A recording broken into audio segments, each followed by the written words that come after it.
2 दिया हुआ है, is equal to rate constant से आंसर हो जाएगा, ये 0.25 है और ये 0.5 है। इसकी होल पावर क्या हो जाएगी? 5।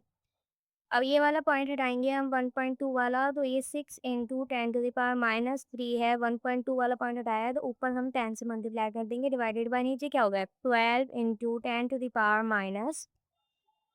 अब ये 10 मतलब -3 यहाँ से बन जाएगा तो -2 बचेगा, तो ये -2 से -2 कैंसिल हो जाएगा, 6 इंटू 6, 6 2 12 हो जाएगा। ये अभी हमने यहाँ पे सॉल्व करा था, 1/2 आ रहा था, इसकी पावर है y। तो यहाँ पे y क्या आएगा हमारे पास? 1। कैसे? x1 आएगा, तो x भी हमारे पास 1 आ रहा है और y भी हमारे पास 1 आ रहा है, तो 1 + 1 ओवरऑल इस ऑर्डर का रिएक्शन क्या हो जाएगा हमारे पास? 2 हमारा आंसर हो जाएगा। आई होप आपको समझ में आया होगा मेथड की कैसे वाले क्वेश्चन सॉल्व करने हैं। अब आप ऐसे ही और जो पीवाई को है इनको लगा कर देखो, आपके क्वेश्चन सॉल्व हो जाएगा। Thank you.